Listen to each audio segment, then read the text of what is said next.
por tu invitación.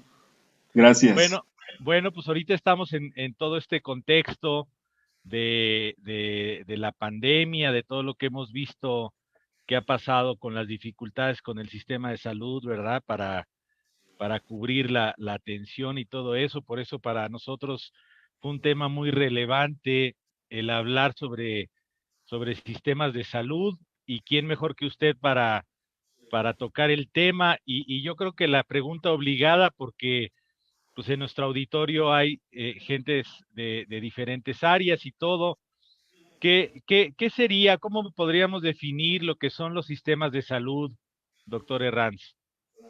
Bien, como su nombre lo dice, necesitamos enfocarnos a la palabra sistema y realmente aplicarlo, porque no puede ser enunciativo. Un sistema se basa en la integración, coordinación, comunicación de todos los elementos que componen, en este caso, el área de salud, pero no nada más la parte de salud al interior, sino externa en cuanto a otros ámbitos del conocimiento que tienen que ver con la salud. Cuando nosotros hacemos, tiene un sistema, es una caja negra, tiene una entrada, tiene una salida y tiene una retroalimentación. Pero es importante definir muy bien todos los elementos y componentes del sistema, en este caso del sistema de salud. Si no están todos los componentes, ese sistema dista mucho de responder a las necesidades de quién, a las necesidades de la población, a las necesidades del pueblo, a las necesidades de los ciudadanos en los diferentes grupos etarios y en los diferentes estratos económicos. Si eso no se da, entonces estamos hablando también políticamente de sistemas de salud impuestos autoritariamente detrás del escritorio y podemos hablar también de sistemas de salud que van a la comunidad, que son democráticos, que son por consenso y que autosuficientemente se van corrigiendo y mejorando a través del tiempo en función a las necesidades y a las críticas y a las encuestas de opinión de los usuarios. Y en este caso, con todo lo que ha pasado, con todo lo que hemos visto en los últimos meses, ¿cuáles cree usted que serían como las áreas de oportunidad que tenemos en nuestro sistema de salud mexicano? Este, ¿qué fue lo que se ha evidenciado que nos falta? ¿O qué fue lo que mucha gente habla sobre que el sistema fue decayendo durante las últimas décadas, etcétera? No sé qué piense usted, qué áreas de oportunidad tiene el sistema de salud Pues, aquí en nuestro país. pues mira, después de Alma Ata en 1979, donde se generó como uno de las prioridades de todo el sistema de salud a nivel mundial, la atención primaria a la salud. Y los resultados que hemos tenido de esa fecha al día actual, el problema de los sistemas de salud es la edificación estratégica de ese plan estratégico a nivel de país, pero no nada más a nivel de país, a nivel de departamentos, de estado, de municipios, de localidades. Ese sistema de salud tiene que estar muy bien integrado con los diferentes esquemas regionales. Lo que pasó ahorita en esta pandemia o pandemia, como le quieras comentar, es que cayeron todos los sistemas de salud a nivel mundial. Prácticamente no respondieron a las necesidades de la población. Hubo ejemplos muy edificantes como Alemania, como Suecia, como Dinamarca, como Nueva Zelanda, como Australia, como Portugal, que verdaderamente en función a la crisis establecida respondieron en tiempo y forma y hoy en día, por ejemplo, todo lo que se planteó, porque en un sistema debe de estar la capacidad de respuesta ante una pandemia, ante un desastre. Una pandemia viene siendo un desastre y cómo responderlo. Por ejemplo, en nuestro país, desde el 2009 teníamos un plan para pandemias y pues no lo vi. A lo mejor está muy bonito por escrito, pero pues no hubo resultado. En estos países que señalo, pues sí hubo una capacidad de adaptabilidad del sistema de salud. Ahora, todos los sistemas de salud en el mundo tuvieron graves problemas. En México, eh, pues el problema de un sistema de salud es que debería de ser un plan a largo plazo. Y hoy en día, antes hablábamos de 20 años, hoy en día tenemos que hablar de 50 años. Pero un plan de salud debe ser la unión de voluntades democráticas de todos los grupos que componen un país, de todos los grupos de poder, de intereses. Si no es edificado de esta manera, no va a responder a las necesidades de esos núcleos sociales. Entonces, el sistema de salud debe de entonces, sus estrategias importantes deben de mantenerse durante esos 20, 50 años, aún a pesar de los cambios de 4 años que hay en algunos países, de 6 años, que en el caso de México, en donde parece que nos reinventamos, ¿no? Y cambiamos todas las políticas de salud, y eso no es conveniente en un plan de salud, porque un plan de salud debe estar edificado por los científicos, por la gente capaz, para que prospectivamente podamos cumplir con las necesidades de la población. Muy bien. Pues mire, yo aprovecho para preguntarle y comentarle desde las ciencias sociales, cuando he leído acerca de antropología médica, se dice que el primer nivel de atención en realidad ocurre en el hogar, ocurre en la casa. Clásicamente tenemos o nos enseñan a los médicos que existe un primer nivel de salud, un segundo y un tercero, ¿no? No sé si ahorita quiere abundar un poquito más de esto, pero en los libros de antropología médica dice que el primer nivel de atención realmente está en la casa. Y como usted sabe, bueno, pues este programa de salud integrativa y en realidad pues todo el trabajo que hacemos tiene que ver con la medicina tradicional, con la medicina alternativa, etcétera. Este, ¿Qué papel juega la sociedad civil eh, en este tipo de situaciones, ¿no? Me refiero, eh, en la casa tenemos a la abuelita, ¿verdad? Que sabe a la mejor herbolaria, o la mamá ya sabe algún remedio, etcétera. Y ahora surgió el tema, por ejemplo, de la preparación del CDS, etcétera.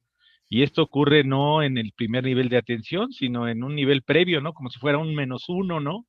Este, no sé cómo explicarlo. No sé qué opine usted de todo esto que estoy comentando. Cuando hablamos que un sistema de salud debe de responder a las necesidades del pueblo, de la ciudadanía y de los diferentes grupos étnicos, de las diferentes regiones en sus usos y costumbres, pues estamos hablando que deberíamos de tener un estudio previo, que es el diagnóstico de salud, sobre las necesidades de estos núcleos de población. Y sí, generalmente lo que es la sanación, lo que es el proceso que se da, inicia en la casa, ¿no? Desde cuando tienes temperatura y tu mamá te utiliza ciertas tés o ciertas cuestiones ya ancestrales para bajarte la temperatura o cuestiones físicas, sin necesidad de ir al médico. Es importante entonces, de hecho la atención primaria y la salud se basa en una actividad en casa, en las comunidades. El problema que comentaba hace rato es cómo se edifican los sistemas de salud. ¿Detrás del escritorio, en el establecimiento o realmente en las comunidades que nos ocupan, en su lugar in situ, en la casa? Ese es el punto medular. Entonces, tenemos que trabajar con núcleos básicos de salud en las casas, en la familia. Y tenemos que trabajar mucho toda la integralidad familiar, social, comunitaria y responder a esas necesidades. Eso requiere de un diagnóstico, requiere incluir, cuando dije integrativo, cuando dije integral, salud integral, es todo lo que tú acabas de comentar, medicina alternativa, medicina paliativa, medicina tradicional, es sumamente importante tomarlo en cuenta en la edificación y diseño de mi sistema de salud en cualquier región del país, hablando de México o cualquier otro país en Latinoamérica. Entonces, esto no se hace, desgraciadamente. Este es un problema de diseño, es un problema de fondo, yo diría, y llegan cada 6 meses aquí en cada 6 años, perdón, llegan y reinventan y tratan de redescubrir lo que ya está descubierto. Pero no edificamos un sistema integral cuando, por ejemplo, ahorita en el país no tenemos legalizado plenamente, ya lleva muchos años, tú eres una gente que ha impulsado esto, la legalidad del uso de la medicina integrativa. Entonces, no es posible, por ejemplo, el día de hoy acabo de hablar con alguien de la parte oficial, de la parte de gobierno, y me dicen, no, no podemos, si es integrativo, no se puede. Ah, caray.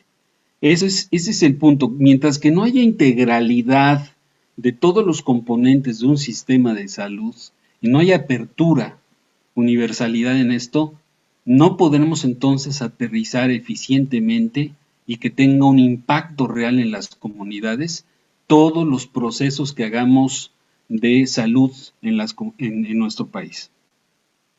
Y fíjate, Ahora, sí, perdón, hablando de la atención primaria a la salud, bueno, esta se hizo en el 79, estuvo muy bien en los años 80, algo en 90, pero después, desgraciadamente, vino todo este sistema, todos estos centros de salud, todos estos recursos se utilizaron para campañas políticas. Ese es un grave error cuando la política está arriba de la decisión técnica, de la decisión de un pueblo, de la decisión de las comunidades. La política tiene que adaptarse a las necesidades de las comunidades. Entonces, cuando ocurrió esto, se perdió, se desmanteló todo el primer nivel de atención. Cuando se desmantela el primer nivel de atención, que es la atención primaria de la salud, estás hablando del 80% de la población, terriblemente. Y ese 80% de la población que edificó los centros de salud, que los construyó y que cuando llega a ir al centro de salud, cuando lo necesita en las localidades y congregaciones más alejadas del país, pues resulta que no hay médico, resulta que no hay atención, resulta que los horarios no son los que deberían de ser de acuerdo a sus necesidades y tienen otros horarios. Y entonces empieza lo que algún gobernador en Campeche decía, el viacrucis de mi pueblo, y se ponía y se le salieron las lágrimas, porque empieza a irse al municipio, llega al hospital municipal de segundo nivel y no están las 4 especialidades básicas, cirugía, ginecobstetricia, pediatría y medicina interna. No hay médicos y se queda estacionado en el segundo nivel 2 o 3 días mientras se complica, mientras se producen secuelas y complicaciones de su padecimiento, y ya cuando las cosas están álgidas, lo mandan a nivel de la capital y llega ya complicado el paciente. Y a veces llega sin referencia ni contrarreferencia. O sea, hay un desarticulación de todo el proceso de atención en los diferentes niveles. ¿Y qué pasa? Ahí llega al tercer nivel de atención, que debería de atender el 3% solamente de la población, y entonces ese 3% se convierte en 70%. Y resultado, atención muy costosa, atención que mezcla las urgencias verdaderas con las urgencias sentidas con las verdaderas, donde observamos colas, pacientes en urgencias en el piso, tirados en el piso, que llevan días sin tener cama, y hoy en día con la pandemia, con este problema, están saturados todos los hospitales COVID, y entonces lo que observamos es que el sistema no fue debidamente planeado, que la cobertura de servicios de capacidad física instalada, de los recursos con los que contamos, no son suficientes para poder tratar a la población. Entonces nunca se hizo un diseño en la planeación de un sistema de salud en función a cobertura poblacional, en función a la panorámica epidemiológica, que es todo lo que respecta a enfermedades transmisibles, no transmisibles y cómo pega esta en los diferentes grupos etarios. Y entonces tenemos el problema se convierte en un embudo. Decía un experto del Banco Mundial, cuando tú ves una cola, la cola implica ineficiencia. Cuando tú vas al banco y ves una cola, hay ineficiencia en el proceso de atención del banco. Igual en los servicios médicos.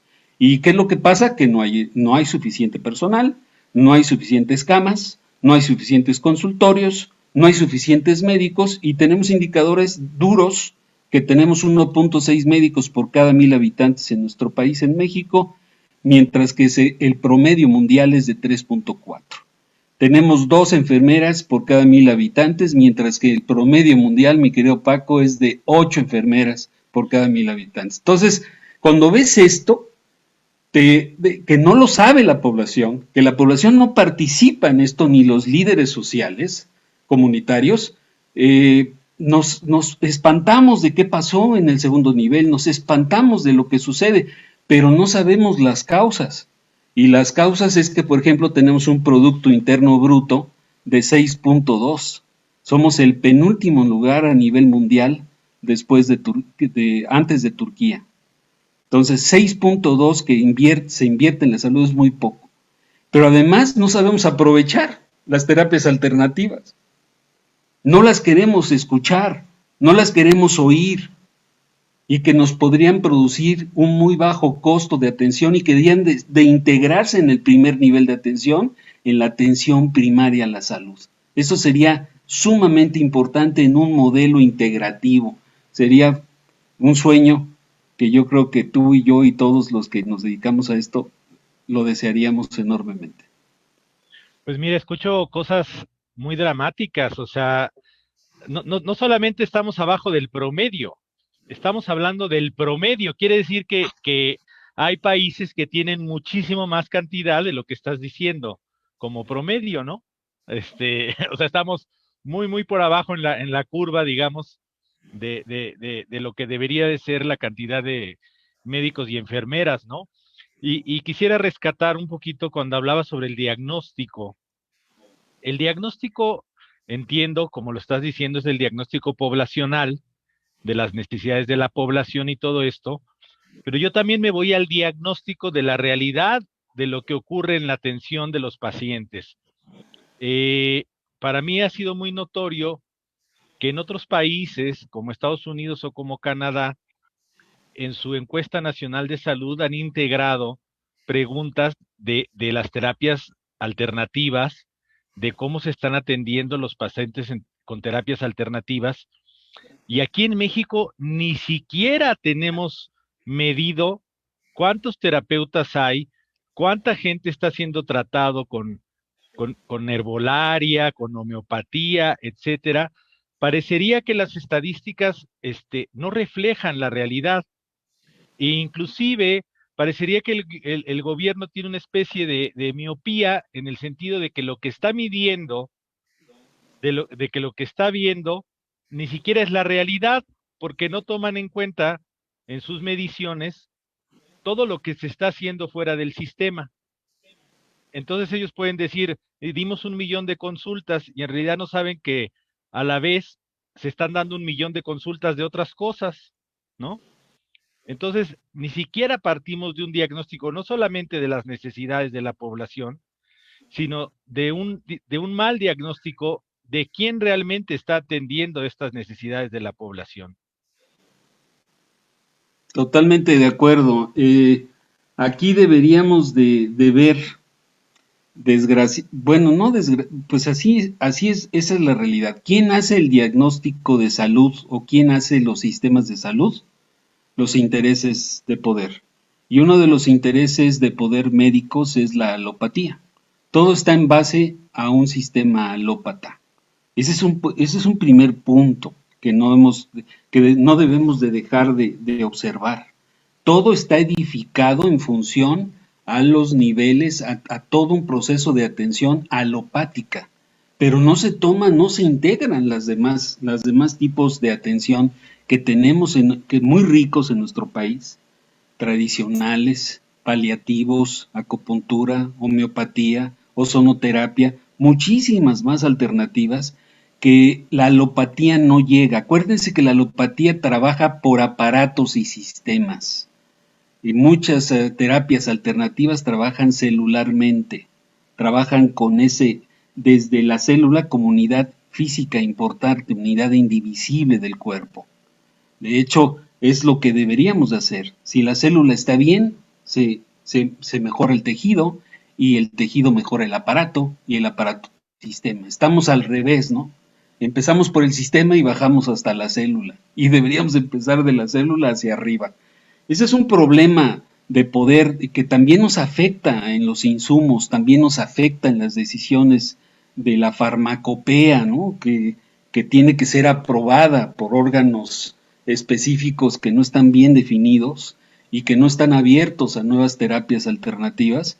Y esto lo provocó Rockefeller en los años, en el siglo XX, a principios del siglo XX, cuando integró toda la farmacopea mundial, la integró en un poder económico y entonces generó los colegios médicos, generó prácticamente la alopatía. Y hoy los alópatas, evidentemente, eh, tienen que apoyar estos procesos que los edifican y que los mantienen con interés obviamente económicos y no muy claros en cuanto a humanos, en cuanto a ayudar al prójimo, en cuanto a ayudar a nuestros semejantes. Ese es un problema básico que tú y yo que nos formamos en la alopatía rompimos y que nos damos cuenta, vamos más allá. Porque a veces cuando tú llegas al tercer nivel, Paco, llegas, te atienden, te hacen tu cirugía, pero no se te quita el dolor, no te quitan ciertos malestares, ciertos síntomas, y te quedas en satélite, la gente queda esperando, porque en esa pregunta que hablaste de 1 millón de atendidos, ¿cuántos tuvieron secuelas? ¿Cuántos se murieron? ¿Cuántos no recibieron la atención adecuada? ¿Cuántos diferimientos hubo? En nuestro país hay diferimientos por falta de recursos y la gente se complica y podríamos tener alternativas que los podrían ayudar y volverlos a integrar en el bienestar social de su comunidad. Y eso no se produce así porque no hemos entendido, no hemos abierto nuestro campo universal de conocimiento. Otra cosa que hablas es el diagnóstico de salud. Diagnóstico de salud. Esto te lo enseñan en la Escuela de Salud Pública de México cuando llegas como salubrista. Todos los que tenemos formación de salud pública sabemos que el diagnóstico de salud es muy importante. Los grupos etarios, los jóvenes, los niños, los que están en edad productiva, los de tercera edad, necesitamos tener diferentes tipos de atención en función a la morbimortalidad, que es la morbimortalidad, las enfermedades que tenemos, de acuerdo a nuestra etapa de edad, y también la mortalidad, ¿qué es lo que nos genera la mortalidad? Deberíamos estar actuando en eso, en lo que provoca esa mortalidad. Y no lo hacemos. Y también si tú lo pones al diagnóstico situacional, porque para hacer una buena planeación estratégica requieren esas dos carpetas básicas. Y el diagnóstico situacional es cómo estoy yo en mi hospital o en mi clínica para responder a las necesidades de la comunidad. Y mi experiencia en los grupos del diplomado especializado en gerencia y certificación, cuando hacen este proceso, mis compañeros pues se dan cuenta de que nos faltan recursos, nos falta médicos, nos falta, y nos damos el lujo, mi querido Paco, de dejar a toda la terapia alternativa fuera, y también son recursos para la salud. Entonces, bueno, son cuestiones que tienen que ver con el diseño, sí. Eso era lo que te quería comentar. Escuché que el señor presidente dijo que hacían falta 200,000 médicos y me surgen dos preguntas, ¿no? La primera es, ¿cuántos terapeutas, cuántos médicos fuera del sistema que practican todas estas terapias habrá, ¿verdad? Porque ni siquiera está medido. Es decir, ¿para qué necesitamos crear 200,000 médicos Si ya los hay, si ya hay gente que está haciendo su trabajo. Y por otro lado, ¿cuánto, de acuerdo a tu experiencia, cuánto se tardaría un país con un déficit, si es real este déficit de 200,000 médicos, a lo mejor es mayor de acuerdo a todo lo que nos estás diciendo? ¿Cuánto se va a tardar un país en generar este déficit de 200,000 si además tomamos en cuenta lo que nos acabas de decir, que en vez de subir el gasto del Producto Interno Bruto en salud, lo estamos disminuyendo? Es decir, aunque tuviéramos ahorita estos 200,000 médicos aquí, ¿les podríamos pagar? Tocas un punto muy importante. Ningún proyecto, ningún programa, ningún sistema puede hacer cosas, puede proyectar si no tiene una inversión, si no tiene establecido la parte financiera. Entonces, si no tienen suficiente apoyo financiero, un proyecto, un programa, un sistema, dista mucho de poder lograr el impacto que se quiera requerir en un proceso de gobierno de 6 años, que es muy poco. Por eso es importante edificarlo a largo plazo, a 50 años, y todo seguir. Y no importa que sea blanco, que sea tricolor, que sea azul, que sea amarillo, el órgano gubernamental que esté en el poder, lo importante es continuar esa perspectiva de avance. Tenemos que unificar las necesidades reales de la población. Eso es muy importante que no se ha hecho. Ahora, estamos con la corrupción. El presidente Manuel López Obrador hizo un recorrido y detectó 350 hospitales que no están, ni siquiera se terminaron, los dejaron en cascarón. Y tocaste el punto. Si yo voy a edificar un hospital, por ejemplo, pues tengo que ponerle los recursos que va a necesitar de acuerdo a un diseño, a un indicador. Y esos recursos deben de estar soportados con una plaza que tenga la solvencia hasta que se jubile. Necesitamos darle signo de pesos a lo que hagamos.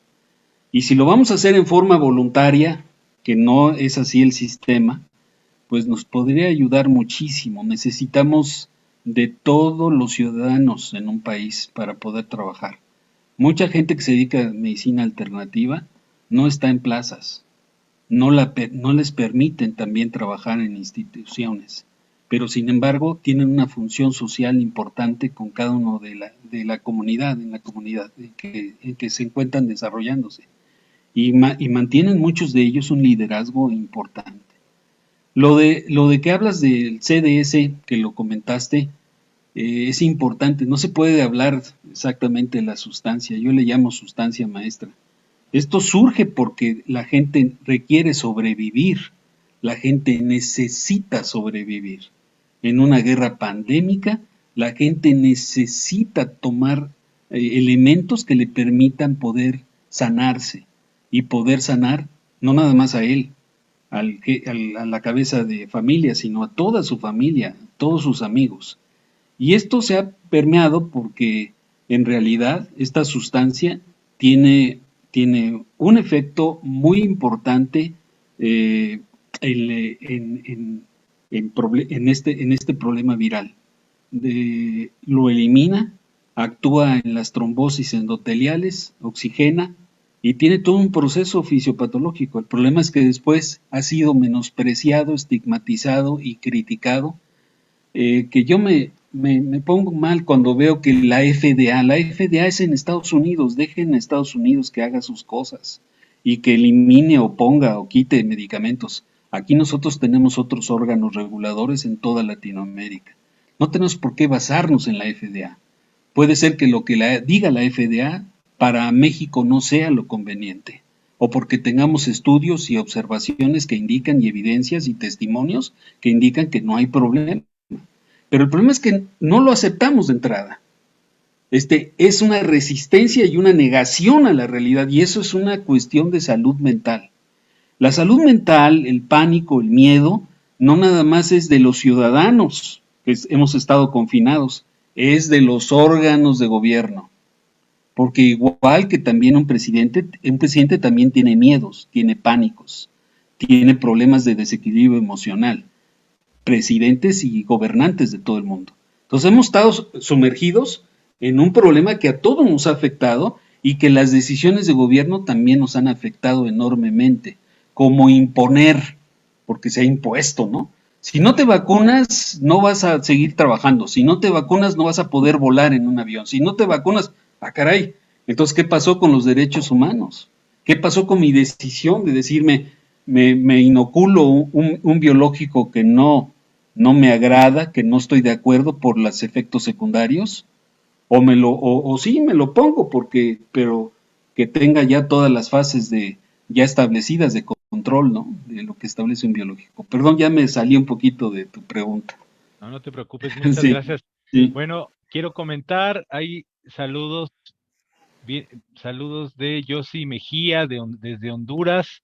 Gracias, Yossi. Saludos de Jessica Constantino, Alejandro, Pili Molina, Martín Montoya, Amarush, Rosa Isabela. Muchas gracias por estar aquí con nosotros. Vamos a irnos a un pequeño corte y vamos a regresar y le voy a preguntar al doctor Herranz cuál sería para él un sistema óptimo de salud, un sistema integrativo, cómo él ha pensado un modelo ideal.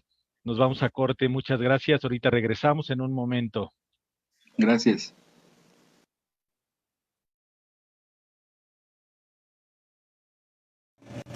Hola, soy el doctor Francisco Aedo y estoy muy contento porque quiero platicarles de un convenio internacional que logramos para traernos a México la licenciatura en médico general naturortopático.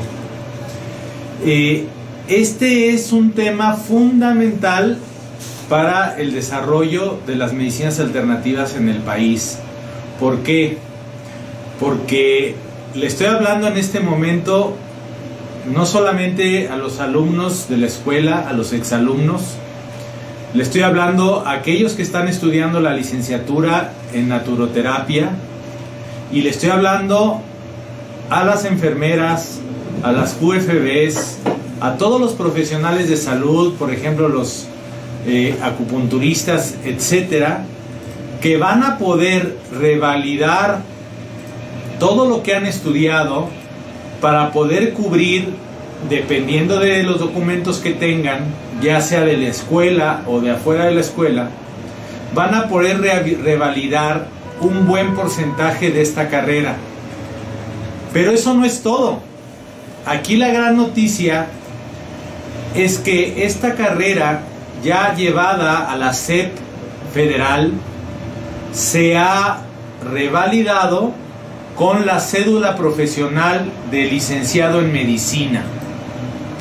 Entonces estamos hablando de la generación, por primera vez en el país, de médicos generales, pero con la visión de la medicina integrativa, de la medicina holística.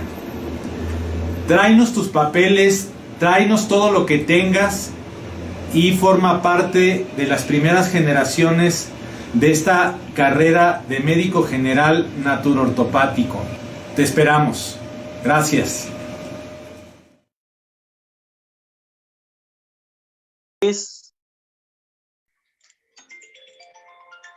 Ya. Muy bien, amigos, ya estamos aquí de regreso en su programa Salud Integrativa, aquí con esta plática con el doctor Juan Pedro Herranz San Martín. Está muy interesante la plática y bueno, hemos estado hablando sobre sistemas de salud, las problemáticas que tenemos aquí en nuestro país. Y yo quisiera preguntarle al doctor, desde su opinión, desde su experiencia tan vasta, ¿qué sugeriría usted? ¿Qué cambios haría? ¿Cuál sería su sistema de salud ideal para nuestro país, doctor? Pues sería un sueño y algo agradable llegar a poderlo ver, porque esto tarda mucho en formarse, en capacitarse, en integrarse, en diseñarse, una atención universal, pero no una atención universal basada en panfletos políticos. Necesitamos una atención universal de bienestar que realmente sea real, que realmente aterrice, que realmente la gente cuando externa su opinión diga, qué bueno que tenemos este sistema de salud. Entonces, debemos de abrirnos en capa y espada a la sociedad y que la sociedad critique también el sistema que estamos edificando. Pero el sistema debe de nacer de un consenso, de una necesidad de estadística, de bioestadística, no manipulada, no ajustada, estadística real de las condiciones y necesidades de cada localidad, congregación, región, municipio, estado y de todo el país, para poder edificar una atención realmente integral, donde participen todas las alternativas integrativas en la atención médica. Eso es fundamental. Necesitamos reconocer lo que tenemos, necesitamos reconocer que esos recursos están funcionando, que esos recursos el pueblo los está utilizando para su bienestar. A mí me gusta que exista el INSABI, ¿no? El Instituto de Bienestar, porque teóricamente debería y más que esté un antropólogo, Juan Antonio Ferrer al mando, yo estoy seguro que va a tener que contemplar todas las alternativas que hay de atención médica. Necesitamos multiplicar, sumar, no necesitamos restar. Tampoco la medicina de bienestar se basa en la alopatía. Hay muchas cosas que se fundamentan en usos y costumbres, en cuidado a la salud, en promoción, en educación para la salud, que debemos de tratar, no de imponer, de convencer, de capacitar a nuestra gente para que nuestra gente se autodefienda, pero también debemos de darles instrumentos y herramientas. Cuando me dicen que un sistema de salud, me voy a referir a México, tiene 97% de establecimientos médicos sin certificarse, ¿qué hablo de certificación? Estandarización, protocolos normativos que aseguran que un acto médico se está haciendo mínimamente con los mínimos requisitos, recursos para poder operar un establecimiento médico. Cuando a mí se me dice que no hay acreditación, certificación en estos establecimientos en el 97%, se me cae la quijada. Porque desde allí debemos empezar. Debemos empezar de cómo se diseña el sistema de salud con recursos que sean capaces, que reúnan el perfil. No podemos seguir edificando los sistemas de salud con compadrazgos y amigazgos en los puestos de salud o los secretarios de salud. Puede haber un muy buen inmunólogo, puede haber un muy buen cirujano cardiovascular, pero ser un nulo gerente de salud. Ser un agente que desconozca cómo administrar y ser un agente que no sea líder en la salud. Necesitamos líderes de opinión. Necesitamos un líder que realmente movilice el sistema. No podemos tener gente apática, gente introvertida en el sistema. El sistema requiere que vayamos a las comunidades, trabajemos, como lo está dando el ejemplo del señor presidente de la República aquí en México. Pero el problema es por qué los demás no lo hacen. ¿Por qué hay resistencia de su séquito, de su gabinete de no hacerlo? De no presentarse con las comunidades. Eso es un punto importante. Ya me estoy metiendo en aspectos políticos, pero es importante edificar el sistema de salud con gente preparada. Para esto hay diplomados de gerencia, de administración de servicios, de certificación, que deberán de tomar estas gentes antes de tomar un sistema de salud bajo su responsabilidad. Porque entonces es lo que siempre hablo del ejemplo cuando doy las clases. Podemos tener aviones 777 perfectamente bien hechos, pero sin pilotos ni copilotos preparados. Entonces van a estar parados echándose a perder. Pero también podemos tener cascarones, como los vio el presidente, ¿no? 350 hospitales sin haberse terminado. Eso es parte de esa corrupción. Entonces, el diseño debe de emanar de las necesidades de una estructura general de necesidades de todo el país. Y debemos edificar cuántos hospitales se requieren realmente construir, con cuánto número de camas sensables. Tenemos que ver la regionalización de cada zona, no tener un tomógrafo en este hospital y enfrente otro tomógrafo. Tenemos que hacer buen uso y utilización de los recursos tecnológicos.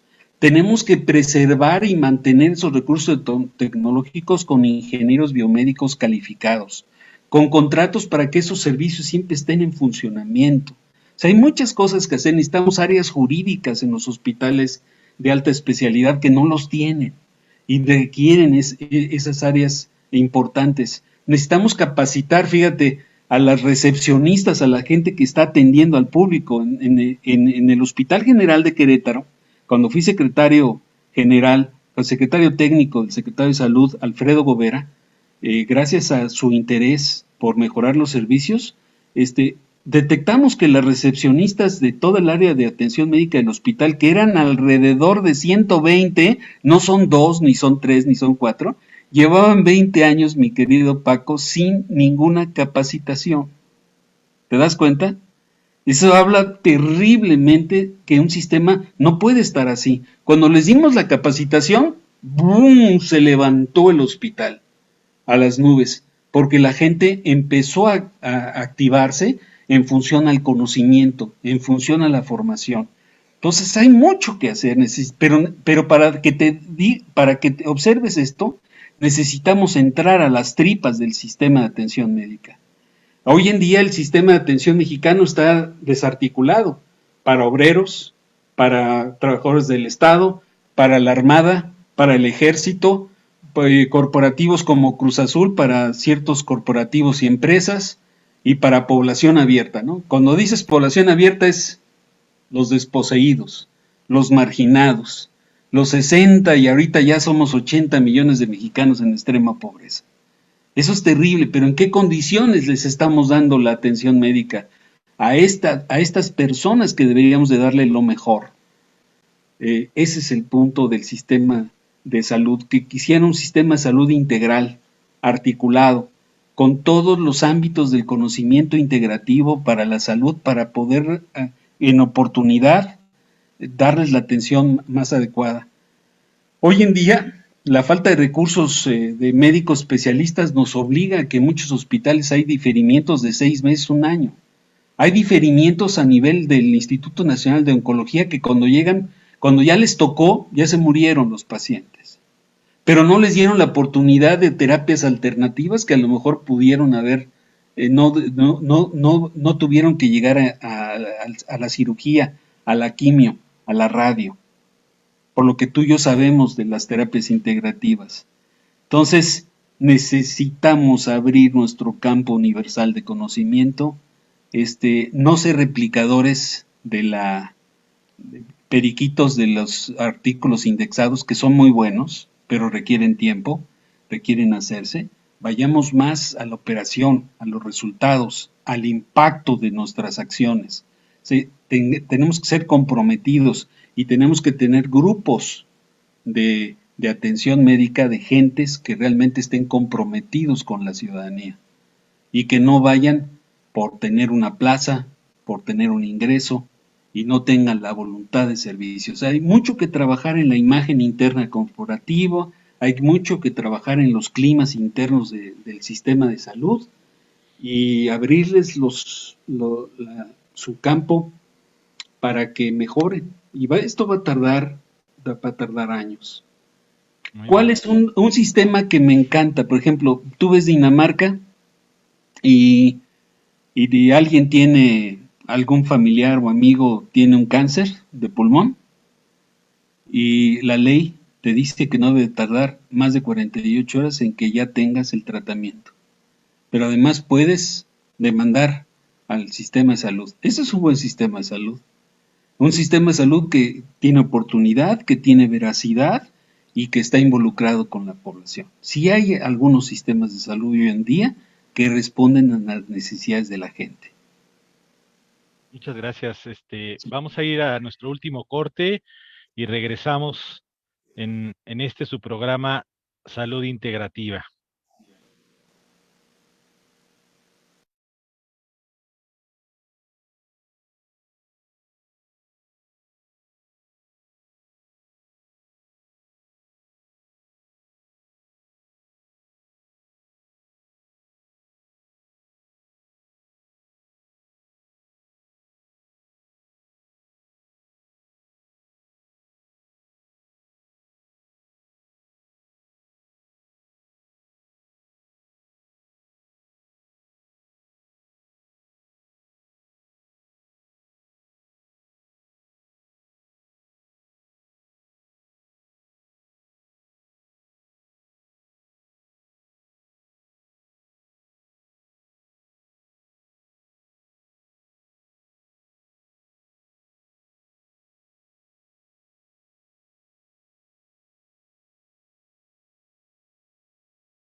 Seguimos aquí en tu programa Salud Integrativa y bueno, pues hemos recibido una cátedra de todo lo que es la administración de la salud pública en nada más 50 minutos, un chorro de temas interesantísimos y una realidad triste realmente de la situación en la que se encuentra nuestro país, muy clara con todo lo que has dicho. A mí me queda en la mente que con esta situación, pues yo creo que la sociedad civil es la que tiene que salir adelante, ¿no? O sea, se habla mucho de la sociedad civil, este, ¿qué papel juega la sociedad civil? Es decir, nos tenemos que responsabilizar de una realidad que estamos viviendo y salir al quite, porque al parecer estos gobiernos sexenales no logran, no logran establecer un sistema de salud que realmente le dé atención a la gente, que la lleve a un estado de salud completa. Digo, mucho menos voy a decir ya desde más allá de la salud, ¿no? Todas estas teorías de no solamente ser sanos, sino el bienestar, el ser felices, etcétera, ¿no? Entonces, creo que no nos queda más que a la sociedad civil actuar eh, para que esto mejore. ¿Cuál es el papel para ti de la sociedad civil bajo este contexto de realidad que estamos viviendo, Juan Pedro? Pues los sistemas de salud requieren de la participación de la sociedad. Eso es indiscutible y obviamente de todo el área ciudadana y los organismos que están integrados para un fin determinado. Es importante edificarlos, entenderlos, integrarlos, sumarlos al proceso de atención médica, pero también es importante que no hagamos un papel paternalista en la atención médica. Necesitamos del autocuidado en la salud, de la participación de los líderes comunitarios, de la participación social de toda la gente, de las familias, para preservar la salud de un pueblo. Y esto es parte importante de los sistemas de salud. Hoy en día, bueno, ya platicaré del otro. Creo que con eso te contesto todo. Es que eso es muy interesante, ¿no? Por ahí hay un libro que luego menciono de Eric Fromm, que es El miedo a a la libertad, y que habla precisamente de esta idea de siempre buscar un padre, ¿no?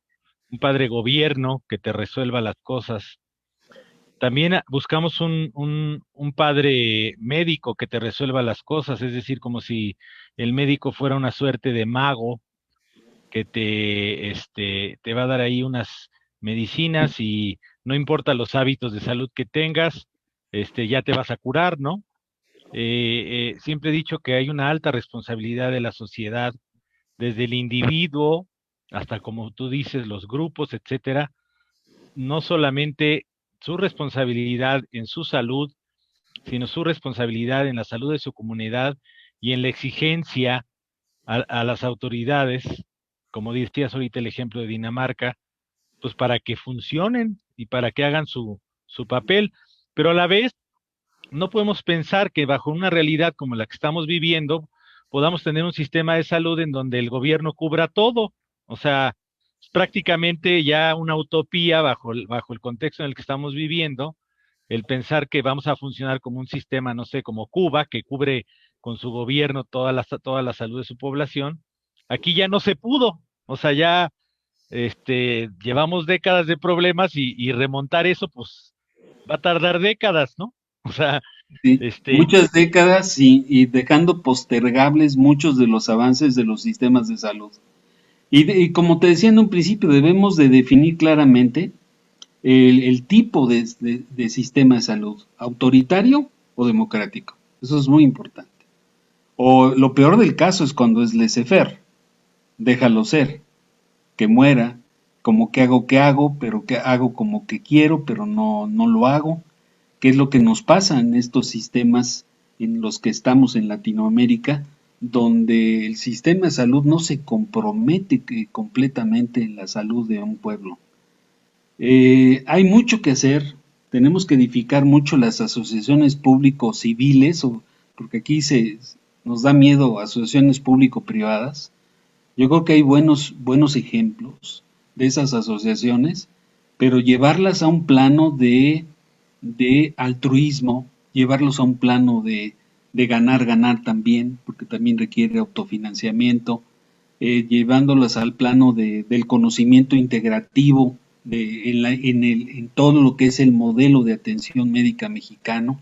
Necesitamos tener a todos los componentes de ese sistema que actualmente no lo hemos hecho. El año pasado, antes de la pandemia, estábamos integrando el concepto de turismo médico. ¿Cómo es posible? Deberíamos ya de tenerlo de hace años. Entonces, tenemos que avanzar desde el punto de vista legislativo en el Congreso de la Unión. Ahora, que no quede en palabra muerta, porque mucho de las cuestiones del artículo cuarto constitucional de la salud, muchos de los preceptos están en palabra muerta, no se están haciendo como tal. Ahora, hablamos del seguro popular aquí en México, que se tomó en cuenta como parte del sistema. Yo admiro al doctor Julio Frenk, uno de los que edificó este proceso. El problema es que le faltó supervisión, le faltó auditoría a este seguro popular en un sistema de corrupción en donde se generaron plantillas, se generaron desviaciones de recursos graves que han sido especificadas por la Auditoría General de Hacienda. Entonces, el seguro popular, si no se lleva a cabo adecuadamente y se evalúa y se edifica, no va a salir adelante. Pudo haber sido algo interesante como un gasto médico mayor para la población abierta, pero más sería edificable que hubiera un sistema universal de salud realmente, donde tú llevaras una credencial con tu chip, con tu expediente y puedas atenderte en cualquier institución que tú desees y que requiera la atención. Eso es un sueño, es una imagen objetivo que hay que tener y pues yo diría que hoy en día tenemos que basarnos en estos indicadores duros. Primero, no estamos certificados. Los anglosajones, antes de iniciar un servicio y darlo a la comunidad, la certifican, que tienen estándares de calidad. No tenemos calidad, no nos podemos mentir ni engañar y decir que tenemos calidad si no tenemos planeación, organización, dirección, recursos, controles bien edificados, con gente preparada, con gente realmente que haya tenido preparación y liderazgo para enfrentarlo. Y cuando tenemos este indicador duro también muy fuerte, por cada 10 gentes que mueren en un hospital, 5 mueren por errores médicos. Eso habla por sí mismo del resultado de un proceso de atención no certificado de mala calidad, que tiene un riesgo importante para la población. Eso no lo sabe la gente porque afortunadamente tenemos nuestra religión y está a 3 metros bajo tierra. Pues mira, por último yo agregaría, ya estamos al final de nuestro programa, al gobierno, a las autoridades, si no pueden con la chamba, déjenos trabajar, déjenos que la sociedad civil hagamos nuestra chamba para también ayudar a nuestra propia gente. Sería mi mensaje a las autoridades. Y bueno, estamos ya prácticamente terminando el programa. No me queda más que agradecerte infinitamente, doctor Juan Pedro Herrán San Martín, que nos hayas compartido todo tu conocimiento, que la verdad fue vasto, fue muy interesante y nos dio una perspectiva general de la situación del sistema de salud de nuestro país. Te agradecemos mucho tu presencia aquí con nosotros. Gracias por tu invitación. Y yo establecería que para esto deberíamos de tener varias reuniones de esta naturaleza. Sería claro que sí. Muy gratificante. Claro que sí, muchas gracias. Amigos, les agradezco mucho haber estado en este quinto programa de Salud Integrativa. Nos vemos la próxima semana. Es un gusto estar con ustedes. Los esperamos la próxima semana. Muchas gracias a todos.